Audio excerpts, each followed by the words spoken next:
Good morning, everyone. Good morning, ma'am. And this morning, I would like to tackle about introduction to human behavior in organization. So, by this presentation, we can differentiate the between the two, the nature or the nurture personality, individual and collectivity's culture, approach versus avoidance. So, in our community here in NBAC, there's some culture which we can definitely understand why it is happened. Or there's some personality of such person that we can discover that this personality is included to or being blended to their culture and being influenced from their culture. So, the first one is nature versus nurture personality. So, when we say nature, it is embedded with your personality or mind. So, personality is nature. When we talk about nature, simula sa kanyang pagkabata, kung ano yung kanyang culture na kinagisnan, ay madadala niya sa kasalukuyan. For example, meron akong kilalang isang babae. It is based from what I experienced before. At itong babaeng ito ay ang kanilang pamilya, ang ugali talaga nila o ang culture na kanilang kinagisnan ay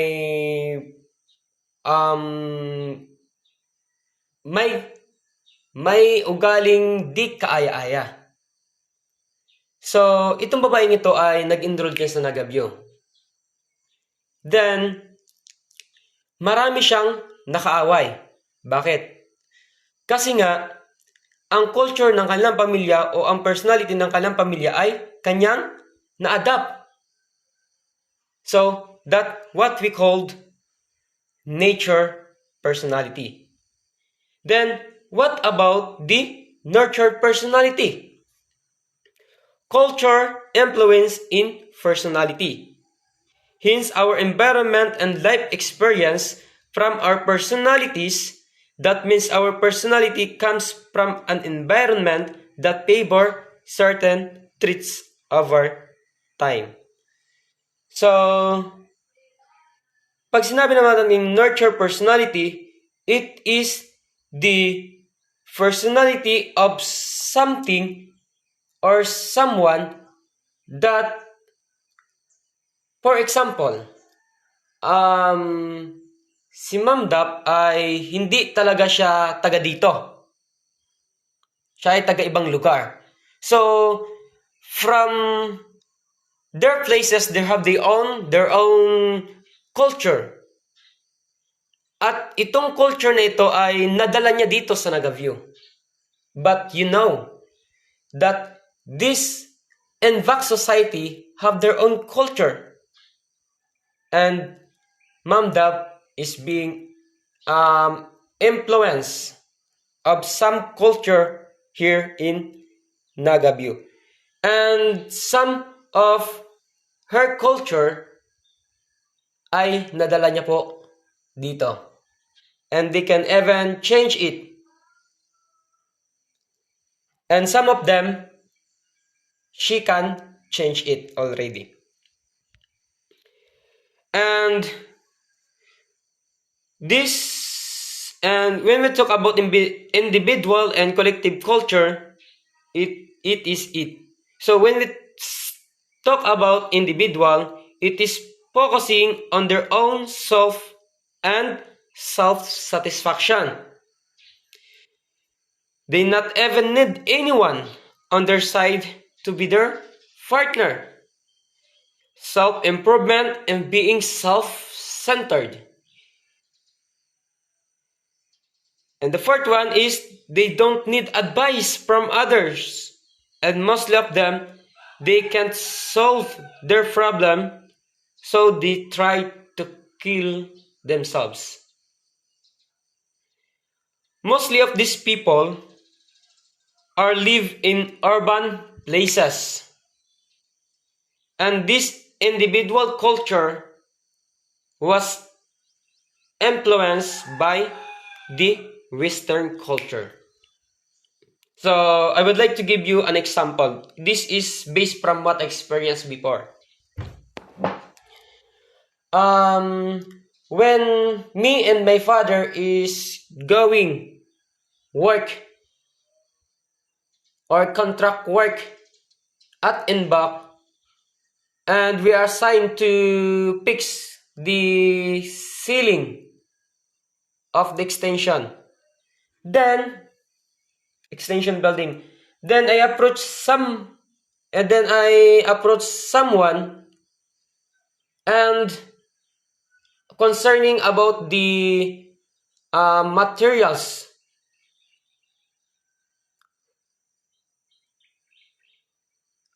At my friend, this someone, I don't want to tell the name of it.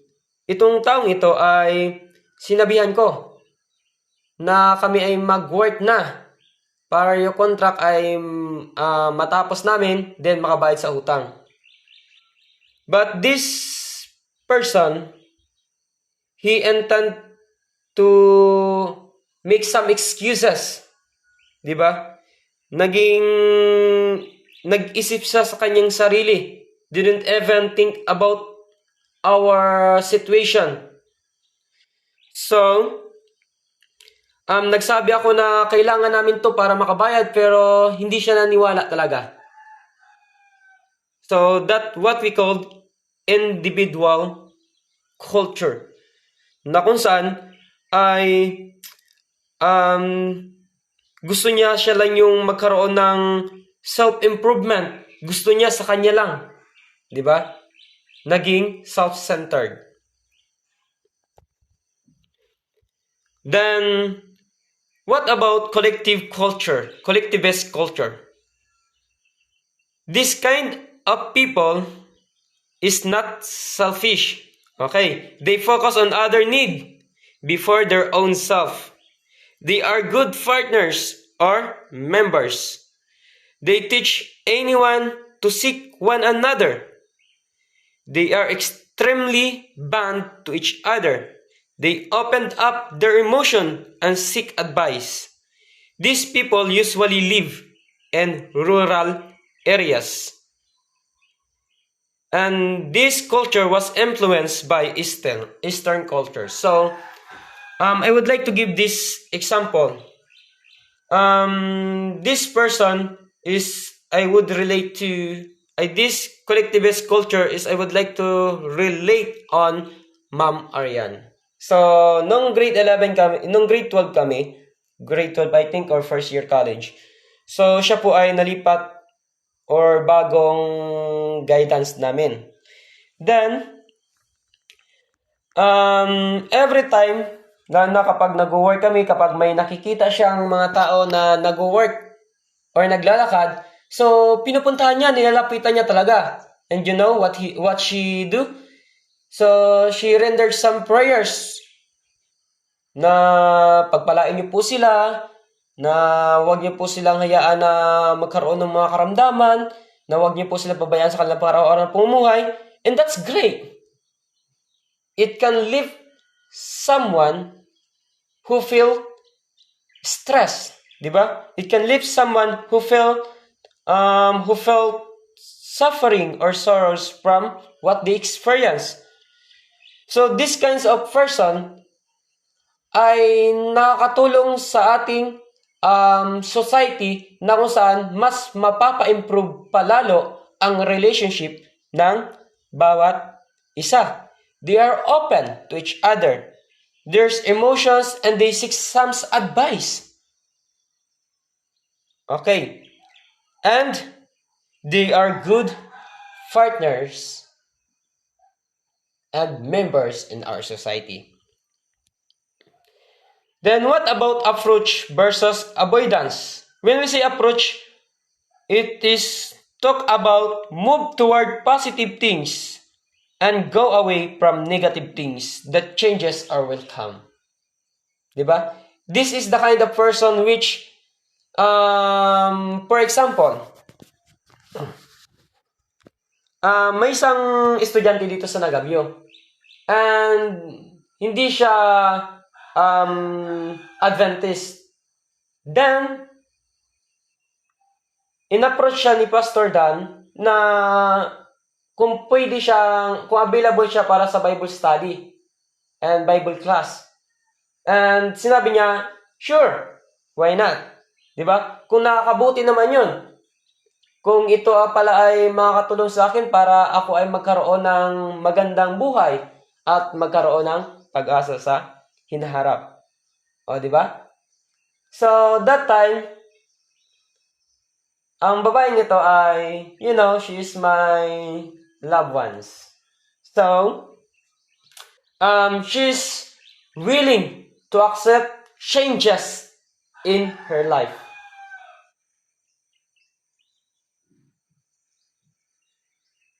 And then, what about avoidance? It is a fixed and stable structure, learning, and more formal system. The culture is more conservative. For example, it is the religious people. Okay.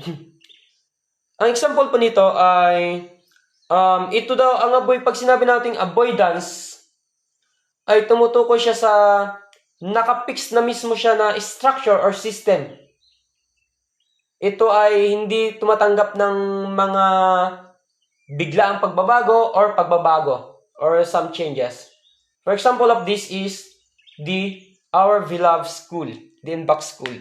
So, di ba, may iba't ibang mga culture na may iba't ibang tao na may iba't ibang culture ang dumadating. Pero may sariling rules and regulation ang school para mapanatili ang magandang culture. O, di ba? So, for example of this is for pagiging responsible. Halimbawa, huwag kang bilang estudyante ay maging mabait sa iyong kapwa estudyante at maging sa iyong teachers. So, may mga estudyante kasi na pumapasok na yung mga bagong dating, di ba? You know that they are come from other places, they are comes from urban places. So there are some personalities that it need to change. So this school is tumatanggap sila ng mga estudyante, pero yung culture ng mga estudyante ay di dapat maghari sa school. So they are avoiding in some changes concerning to their unable to preserve their culture here in Inbox. So sa ating pong pang-araw-araw na pumuhay ay may nakaka-encounter tayo na mga tao na iba't ibang mga personality, pero sa pamamagitan ng slideshow na ito ay ating pong na palawak ang ating kaisipan na may mga ganitong tao na dapat po nating unawain at dapat po nating bigyan ng kahalagahan. So, enable to understand the human behavior in organization or especially in human behavior in the Inbox society, ay manood lang po kayo ng video upang kayo po ay matuto. And once again, good morning and may God bless us all.